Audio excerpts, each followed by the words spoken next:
Hello, my name is Carl Surrey, and this is a video tutorial for the Facebook group called Fans of Serif Software. Now, a while ago on the Facebook group, Joshua Tang left me a message asking whether we could do a tutorial on making Chinese painting effects, and I said I would look into it, see if I was able to sort of try and copy a Chinese painting effect and make a tutorial on that subject. Now, I have some problems with this in the sense of, one, I don't really know the rules of Chinese art. The sort of what I've seen of Chinese art, they just seem to be very black and white with just a hint of colour. But there may be a sort of an unwritten rule with Chinese art where you can only use certain colours or a certain amount of colours, which I really do not know and I do not understand. And this is only my interpretation of the arts that I have seen. There's also a problem in the sense that Affinity Photo has a very serious lack, in my personal opinion, of filter effects and a filter gallery, much like you will find in Adobe's Photoshop, Adobe's Elements, and even in Serif's old photo product, Photo Plus, where there was quite a range of filters that you could use. These seem to be sadly lacking in Affinity Photo, and I'm hoping that that situation will be improved when they release version 2 or even 3 if it takes that long. So before then, we will need to use a third-party program or go without using an effect at all. This is your call, and we will come to that a bit later. So really this is going to be spread over maybe 2 or 3 parts, this tutorial. This first tutorial is mainly about preparation and doing one smaller Chinese art image, and then hopefully the later ones will elaborate on this a bit more and do bigger images. So like I said, the main part of this is about preparation, and there are 3 parts to this preparation, which will be setting up some keyboard shortcuts, finding and installing some third-party programs where we can use filters, and also finding and installing paintbrush tips that will suit the Chinese art effect. Let's start off with the keyboard shortcuts. Now I'm using a PC version where you use mainly Control and Alt. The Mac version, I think the keys are Command and Option. I really don't know for sure because I've never used a Mac, but I'm going by videos I've seen in the past. I think it's Command is the same as Control and Option is the same as Alt. Now if I say or type like AND, it would be Control plus sign and then a key. You don't have to press the plus sign. It's just a replacement for the word AND, so it's Control and a letter, or Alt and a letter. Right, so by pressing Control and the comma, the preference panel will open up. You can also get it via the edit menu. If I just close this, come to edit, down to preferences, and as you can see the shortcut there is Control and comma. So you have the preference panel, and one of the options is keyboard shortcuts. So you click on that, and in this drop down menu here it starts off with File. If you just click and open that, drag right down to the bottom, go to Miscellaneous. Now one of the options is set fill to 50% grey. You may not necessarily use it in this video, but I'm 100% sure you'll be using this in future videos. I've personally made mine Alt and 5 for 50, and set fill to black and white, and this is probably one of the most used ones that you'll ever use, which is returning the default colors back to black and white, and I've made it Alt and X. You do not have to copy what I've done. You can, as long as you pick a combination that you can remember. I've used Alt and X because X is used on its own just to switch these from around to whichever one is the foreground color. So, and Control and X was already used for something else. Can't remember what it is now. So I used Alt and X. And the last one I'm going to show you is, if you come back to the drop down menu here and come back up to select. Now reselect on the PC anyway didn't have a keyboard shortcut allotted to it. Deselect does, Control and D, so I made it Alt and D. So once you've done that, you can close this and they will now be set. And just to quickly show you, currently this is set on white. If I set it green, if I press Alt and X, it will immediately go back to being black and white. So that is the keyboard shortcut sorted out. Now we'll move on to looking at third-party programs where we can use filters. So for that I need to go on the internet.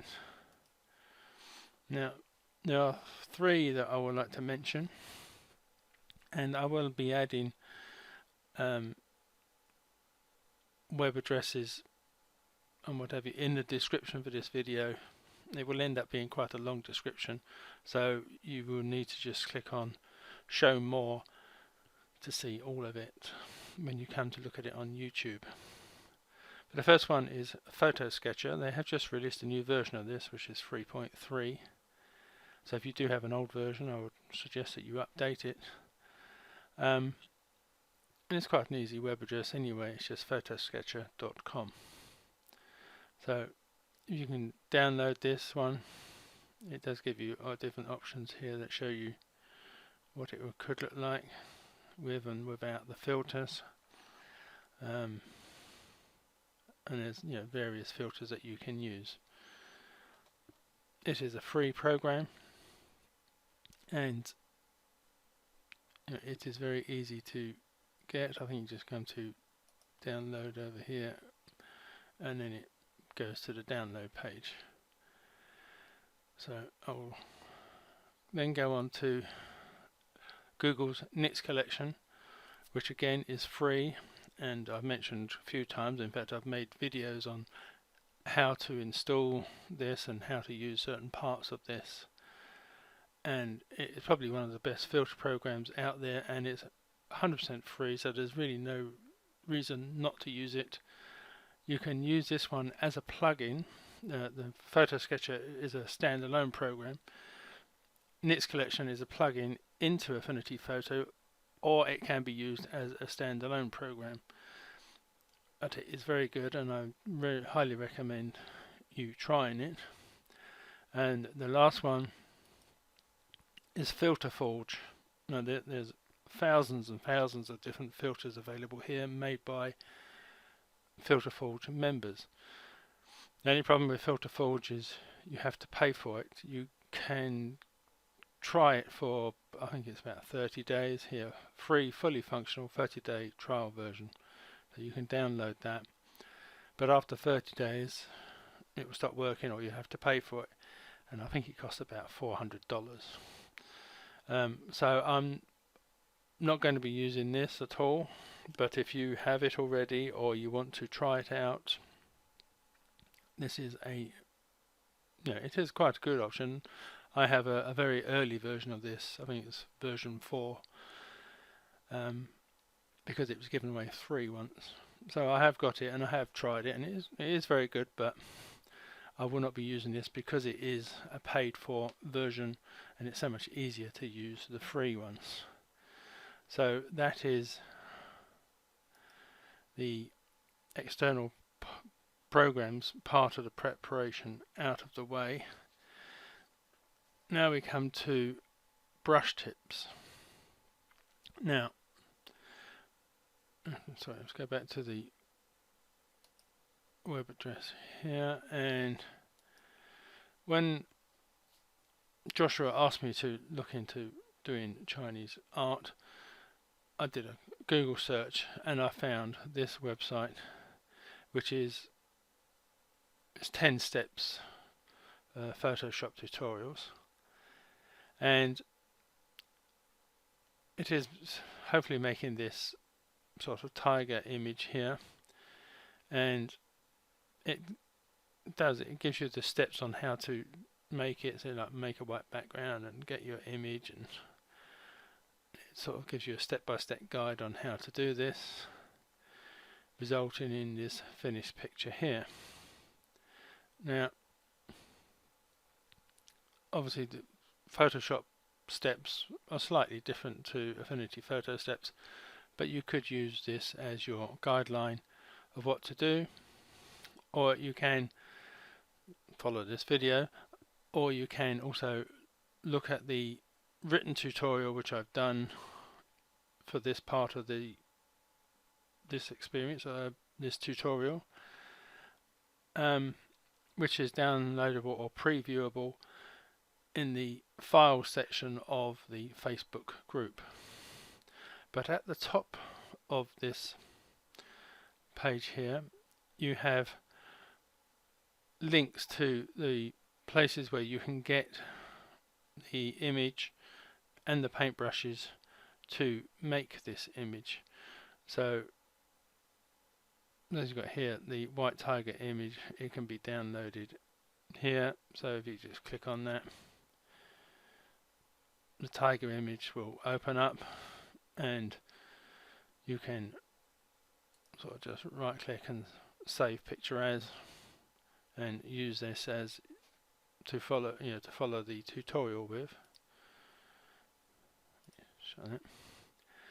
And then there's also links to 3 brush tips that can be used. Now they are Photoshop brush tips and they save in the ABR format, but Affinity Photo and even Affinity Designer can use the ABR format brush tips. So once you've downloaded them, you can install them into both Photo or Designer. Right, the first one is the Bitbox Watercolor Brushes 2. You just click on that, wait for it to load. Right, you can, where is it? The download option is right down the bottom here, which is the download CS1 plus. If you click on that, in Windows at least, you get the chance to save, and it will save it as a zip file, and then once you've saved it, you will then have to extract it and then install it into Affinity Photo. Let me just cancel that. You can also, if you've got a high-res watercolor, if you click on that, it should open up his first set of watercolor brushes, which I assume are also free. And I guess you click on that there, but I've only installed the second set of these brushes, which is the first page that I went to. Right, going back to, let me close that down. Going back to this website here, I will skip over this Krako's one Chinese stamp one first and go to the Midnight's Touch Grasslands. Now this is a very good brush tip. I will click on that, and it opens up this page here, and these are some of the grass brush tips that this person has made, and they are very good.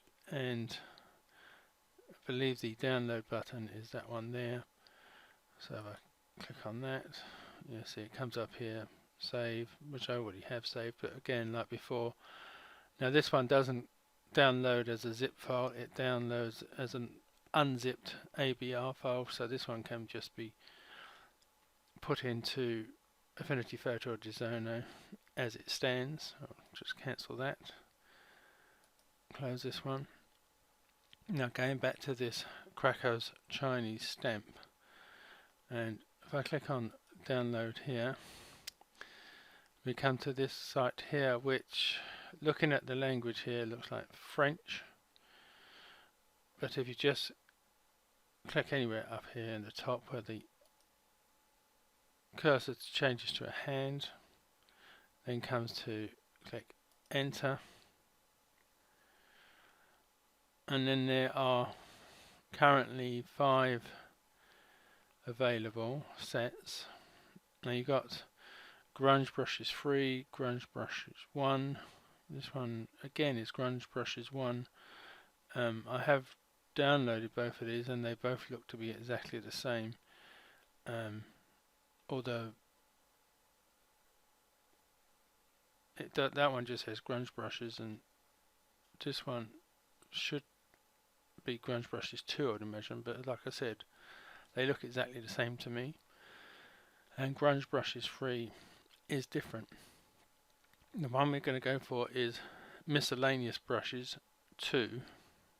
I don't know what happened to number 1, and you just need to click on this little arrow here. Now the difference with the Krako brushes is that they are in the .rar format, they're not in the zip format. RAR format files are a zip file, but I'm guessing they might be more suited to the Mac. I really don't know. Not many people use the RAR format, I don't think. Most people use the zip format. And I'm not certain that Windows, well not on my version of Windows anyway, has a RAR format converter already part of Windows. You have to find a RAR converter program. When I downloaded this, and in fact I think you can do it using a program called WinZip, so you can download the WinZip for the PC or for the Mac, but to download the actual brushes, it is this button up here. But when I clicked on the RAR file, a message came up saying, to open this file you need to use this program, allow Windows to install this program, which I did, and it was a program by a company called NCH Software, I think it was. I think it's called Zip Express or something like that. But I think that a bit like the Filter Forge is on a trial basis, so I would use it to just download these. If you don't get the WinZip anyway, use that to download the ones you want, and then you can always take it off of your computer, or if you want to pay for it when the trial period runs out, you can do. I think it's about £15, I think it is. So if I go back to this one here, oh no, it's just gone to an advert, we'll get rid of that now. I'll get back to this one. Yeah, so the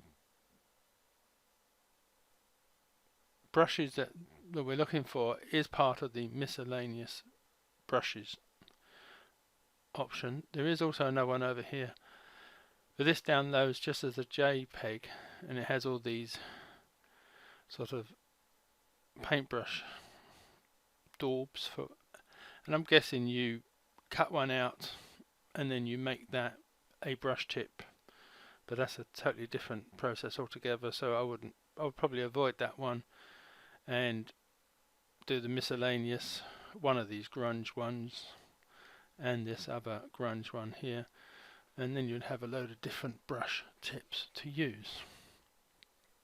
So I will get rid of that, and I'll then sort of quickly explain about installing a brush tip into Affinity Photo or Affinity Designer. But before I do that, I just want to quickly go to this other website, which is Brush Easy, and it is Chinese symbols. There's 15 of them, and you can download it and use it for free. You click on this, and again this will download as a zip file that just needs to be extracted.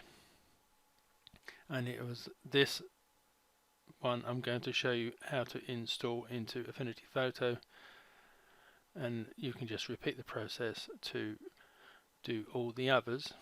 So if I go back to Affinity Photo and you come to the Brushes tab, up here in the corner is a little square with a drop. If you click on that, a drop down menu appears, and you come to Import Brushes. You then just have to navigate to where you have saved your files. I mean, these are ones that have already been extracted, and if I click on that, as you can see, the Chinese symbols, and it's .abr, so you know that that is the right file. You just click on that, and then you click on Open, which I won't do because I've already installed mine. But once you click on Open, it will come back to Affinity Photo or Designer. A little message will pop up saying that they've been installed, and then if you drop this menu down and come down, you can see that Chinese symbols has now been added, and then you have the various Chinese symbols. And if you put the cursor over one of these, it will tell you what that Chinese symbol means. So that one's virtue, that one's honor, and that one's happiness, etc., etc. Now I'll just quickly come to the Krako ones which I have installed, and where is it? Oh, the Krako Chinese stamp, which was used in this website, this image here that we're going to be following. From what I can see and what I can gather, they're not actually Chinese. I think they are Japanese, because although they're called Krako's Chinese stamps, if you put the cursor over this, it says Japanese stamp. All of them just say Japanese stamp. And looking at them, I would say they are more Japanese than Chinese, because the Chinese ones are sort of, I'm no expert on Chinese or Japanese writing, but Chinese ones seem to be more straight lines, more defined, whereas these ones, and I'm guessing Japanese writing, there's more curves involved, and they are a lot. If I just do a quick file, let me just quickly fill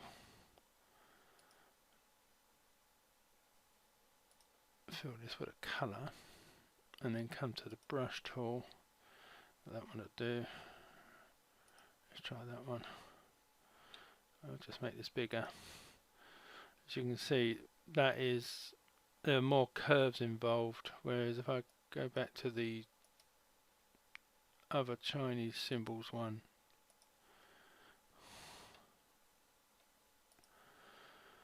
so it is more straight lines and little extra bits that are coming off of those, but again in straight lines. So I think this is definitely more Chinese, and this other one is, I think, misnamed.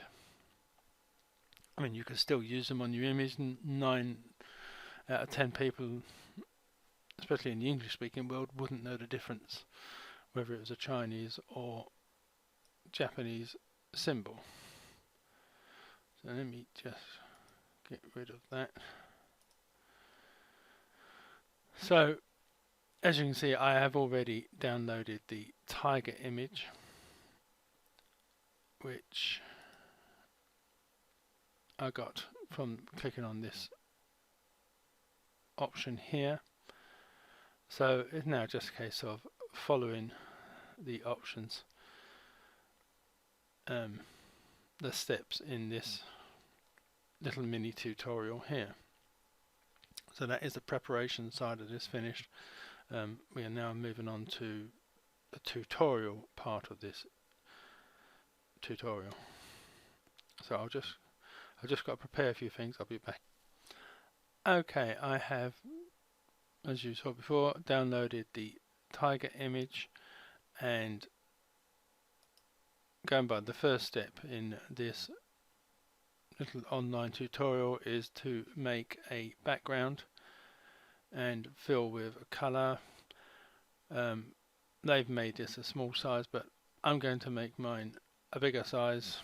That way I can spread out the background a bit later, and I can then crop it to suit my needs. So I need to come to File, New, and I'm going to make this A4, and then just click OK. And much like before, with that little quick demonstration I did with the brushes, I'm going to come to the Flood Fill tool. White is my color. I'll need to make a pixel layer, sorry, and then fill that pixel layer with white. So that is that part of the preparation made. Come back to this one. So next is to crop out the tiger from the image that we have. Now you don't have to use this image. If you have your own image that you want to use, and if it's already cut out like in a PNG file, more the better. But as this is the demonstration is using this tiger image, I will use this as well. Now you need to make a selection of this tiger. There are various tools that you can use. You can use a selection brush.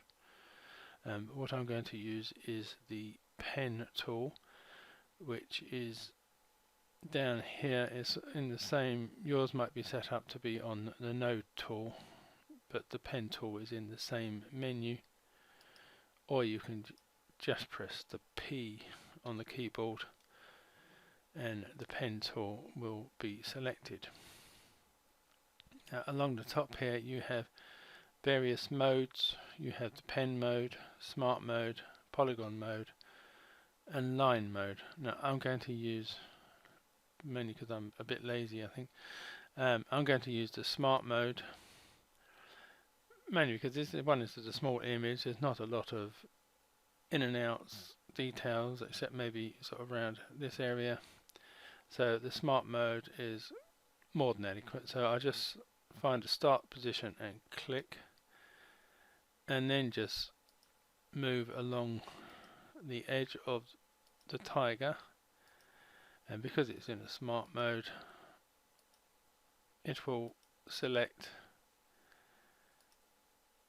other points in between the 2 points that I'm clicking to add to the edge. Now you don't necessarily want to go, if you like, if I went too far it would struggle to find the edge.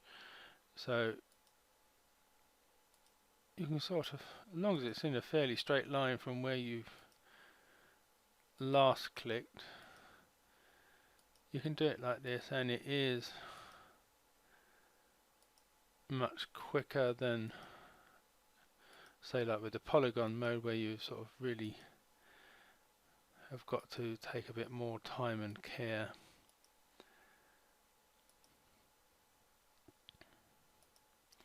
Alright, just come down to here and start coming along the bottom edge. Sorry about this being so slow.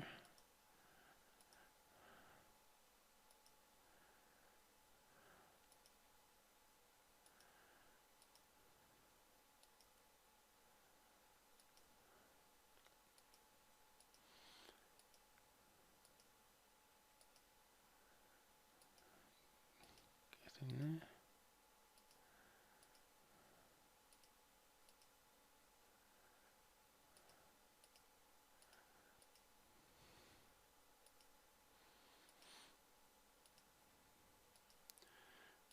Right, now this bit here we got this sort of fur that's hanging down below its belly. What I'm going to do is I'm going to sort of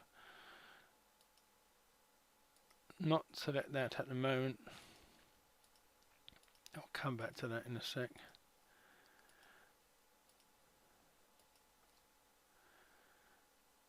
And the same will be said of around its face and the whiskers.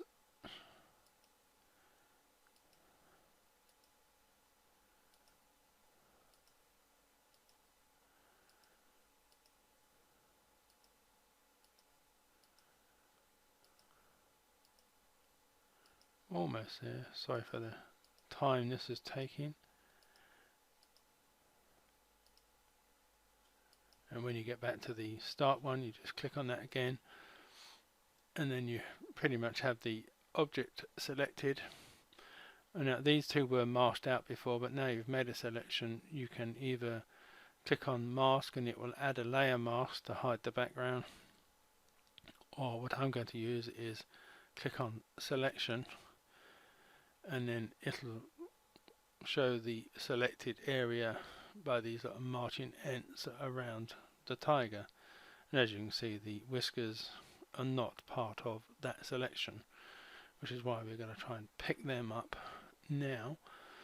Now there is no refine option on the pen tool, but if I come up to the selection brush tool, there is now a refine button up here, and the selection is still visible, so I'll just click refine.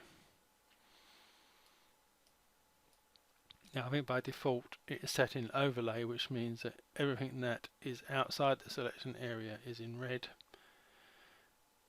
You can also have it in black, white, black and white, and the transparent one I think is better suited for masks and what have you if you put a mask on. But I'll go back to overlay for a second, and we're going to, the adjustment brush is set to matte, which is, going by the help file that I've read, best suited for selecting fine areas like whiskers and hairs and what have you. So what I'm going to do is I'm going to zoom in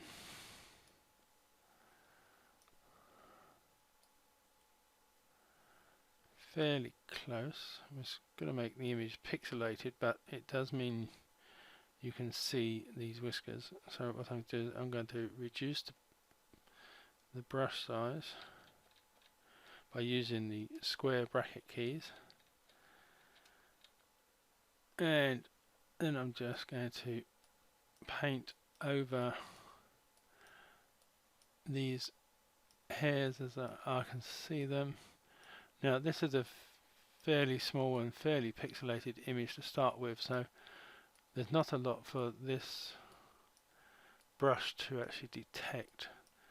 So you may have to go over it quite a few times to, let's just increase the size slightly. Oops. Just for it to find the edges. Oh, again, I'll do around its jaw area.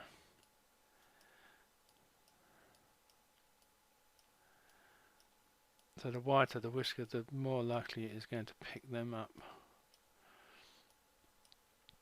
I mean, the image that you use may be easier to find fine hairs like this. Right, I just want to just do around its face area just to get any areas I may have missed there.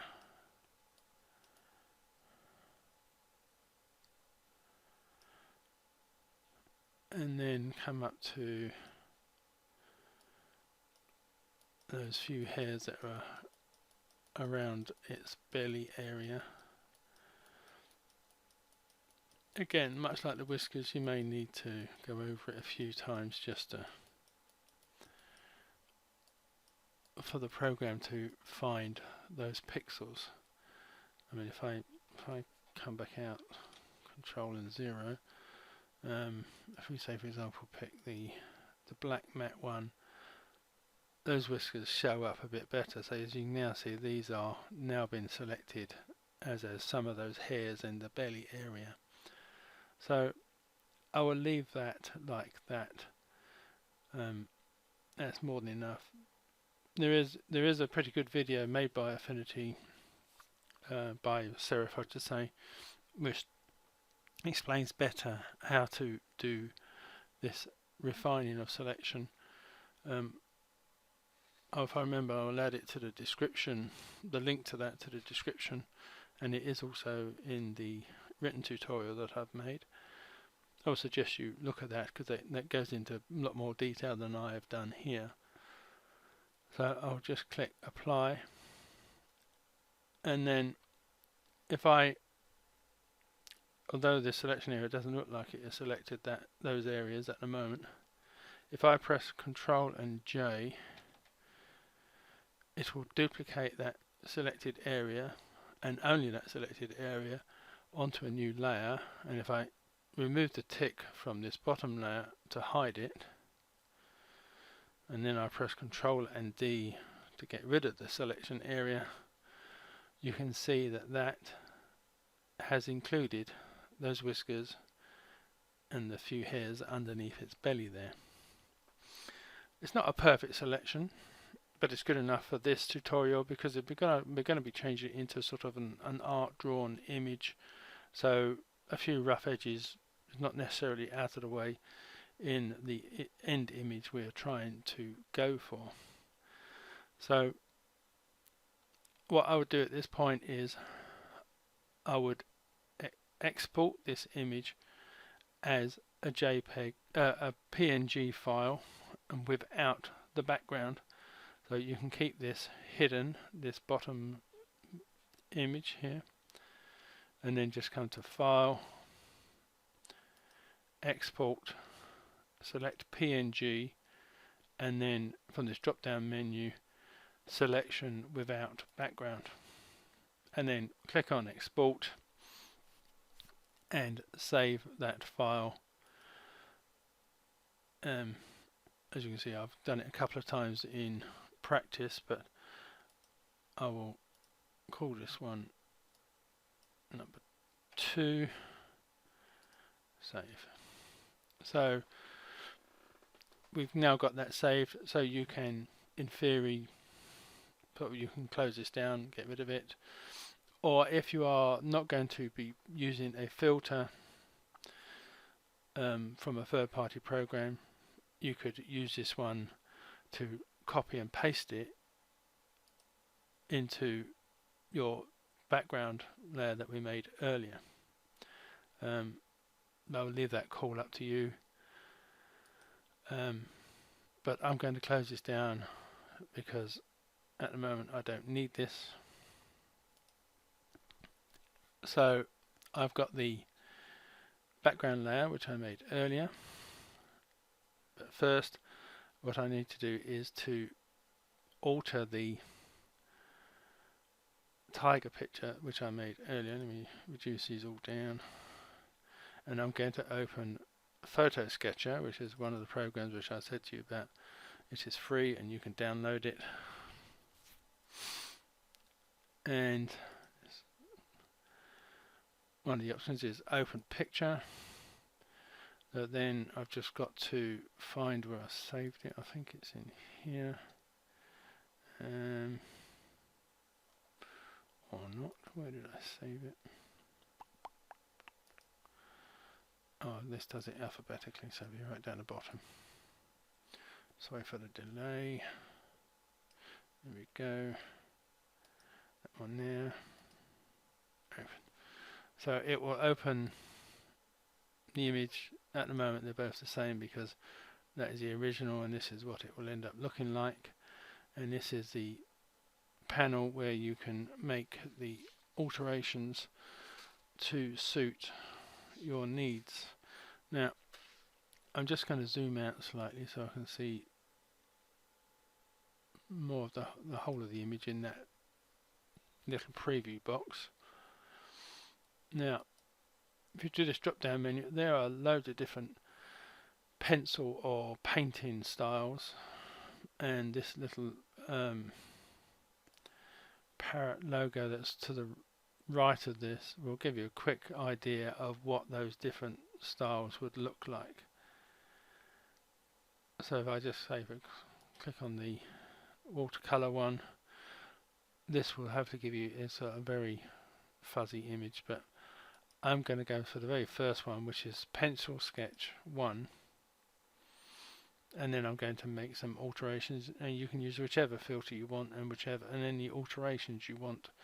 But this is what I'm going to use. I'm going to set the edge threshold to 1, the edge intensity up to 133,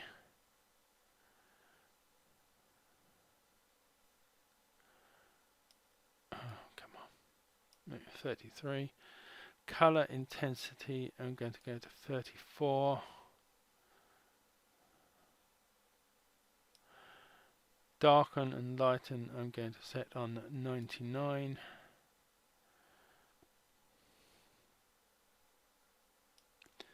and level of contrast I'm going to set on 39,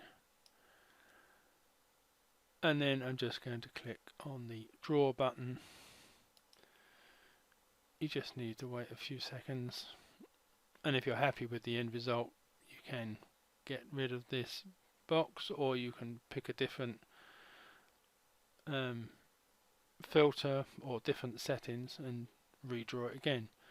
But I'm happy with that. It gives me that sort of drawn painted look that I'm after, and then it's just a case of saving that, and then it will give it the same name but just add FotoSketcher on the end. So just click save, and then you can get rid of that, and then it's just a case of coming back to Affinity Photo, going to open, finding the file that we've just saved, which is that one,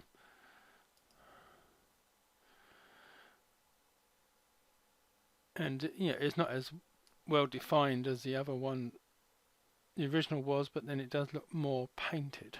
So I'm going to come to select all, edit, copy, come back to the new background that I made, and then edit, paste. Now this is a very small image. If I click on the move tool, I'm going to bring it near to the center, and I'm going to come to one of the corners, hold down the control key, and I'm just going to increase the size a bit, and it's just a case of centering that. So I can now add the sort of paintbrushes and other effects behind this, so they can come outside of this image, and then I can crop it as and to suit my needs. So the only trouble with this is we've now lost the missing background that was here at the back here, as in the PNG file. So I'm going to make a quick flood selection, and I'm going to set the tolerance, let's set the tolerance down a bit, let's go down to 10%, zoom in to the image. I'll just hide the background so you can see where the white is that we are trying to remove, I'll just click once and it will select a larger area there, and then I'm going to click on add to add this side and that little bit above the tail there. And you can, if you want, zoom in a bit more, just maybe nudge in a bit. The only trouble is you will probably lose some of these whiskers. If I go to subtract, and I'll try and, yeah, see, it's not going to allow me to go too close, but I'm not overly worried about some of this background, but I do want to keep the whiskers, so I will leave the selection as that is there. And if I just press the delete key, or your computer may have DEL rather than delete, but mine says delete, so I'll just press the delete key and then press Control and D to get rid of the selection area, zoom out again, and then as you can see we now have the tiger back with no background to it, if you see what I mean. And then I can bring the background back from this bottom layer, and then we can add layers in between these two layers. So if I highlight the bottom one and come to add a pixel layer, it will put a layer between these two layers, and it is on this layer that I'm going to put the first brush stroke, and I will keep adding some layers to add different brush strokes.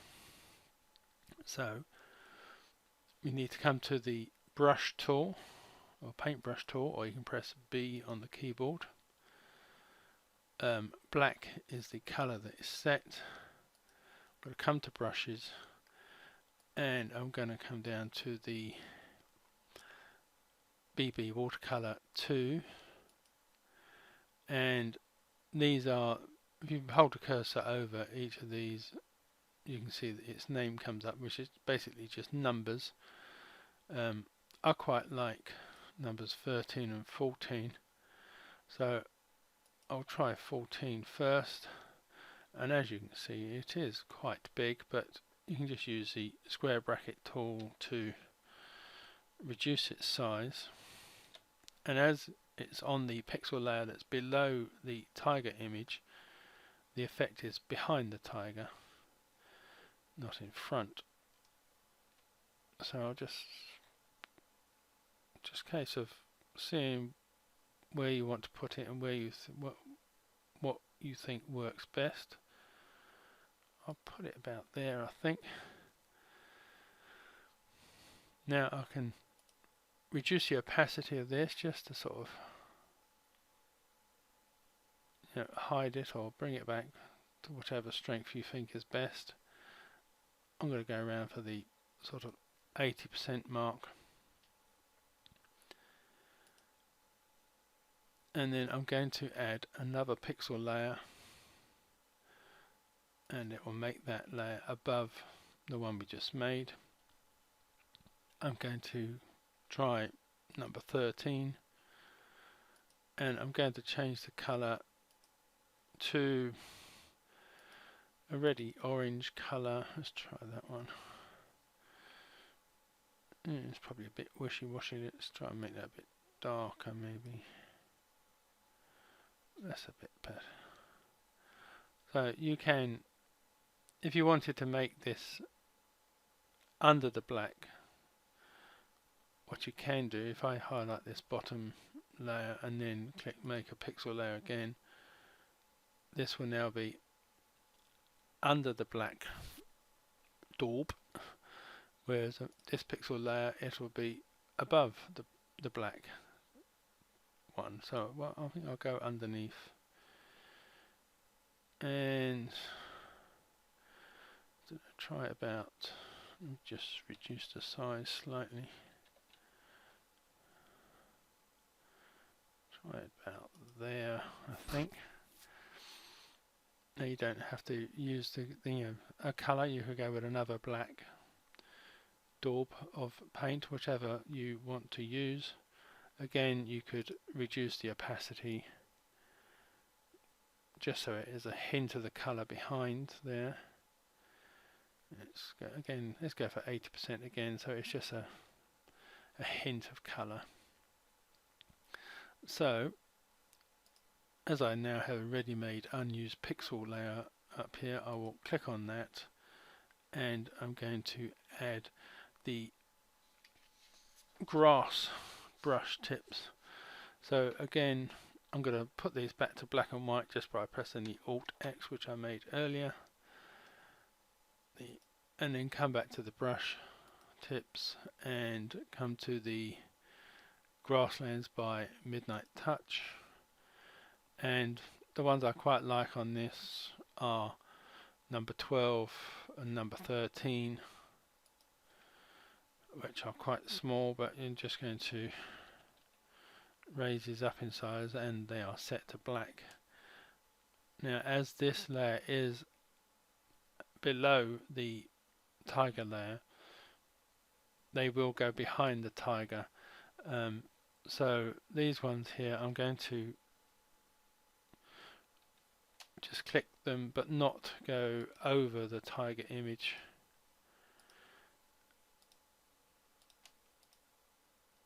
Like that. I'll then highlight the tiger layer, make a new pixel layer. So this time these can go over the tiger image, and I'm going to select the other reed brush, make this a bit bigger, and this time, when you click on them, they can go over parts of the tiger. So I don't want to obscure it too much, so I will leave that one as it is. So I'm just going to make one last pixel layer, and this time I'm going to go for the Chinese symbols. Now, depending on which image you're using and what sort of message you want to put across, let's go with harmony. I'll click on that one and then increase the size. I'll keep the color black. Let's put it about, just reduce the size slightly, and I'm keeping this at 100%, so even though it's going black over black, it will stand out. So yeah, I think that will do like that. So all I want to do now is to sort of flatten this so I can crop it.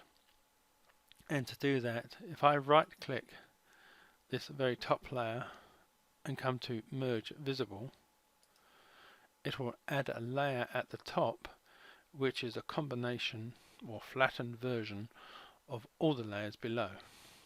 So I can now come to the crop tool and crop this to suit my needs.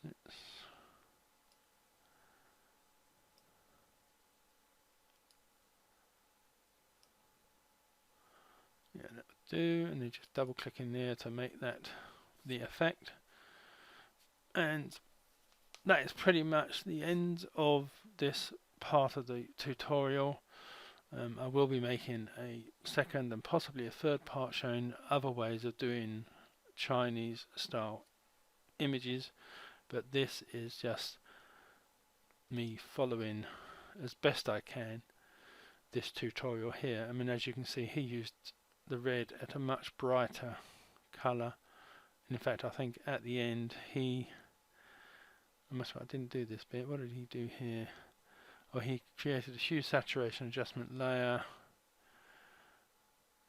and basically made it all sort of sepia color. I mean, we could still do that.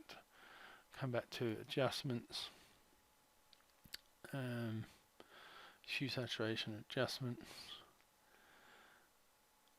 and then it's just a case of, now let's have a look at these settings. What we've got here, hue to 40.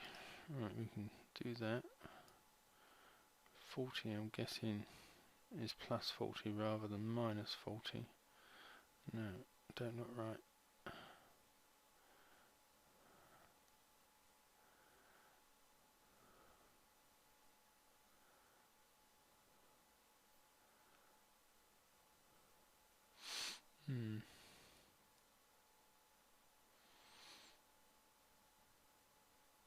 Yeah, let me reset that.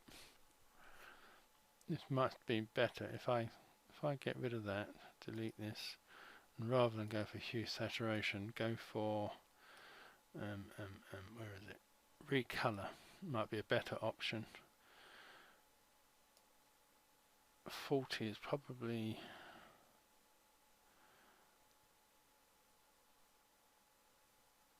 a bit too yellow. Let's go with the around the 20 mark. Have a quick check of what he did there. Saturation 25, lightness 0. We can reduce the saturation down.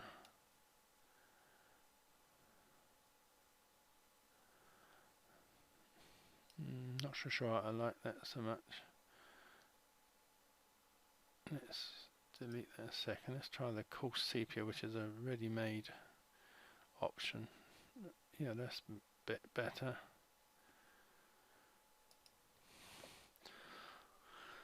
Yeah, so that I will leave it at that. It's whether you do this last recoloring bit, I will leave it up to you, but this is the end of this tutorial. Thank you for watching, and goodbye.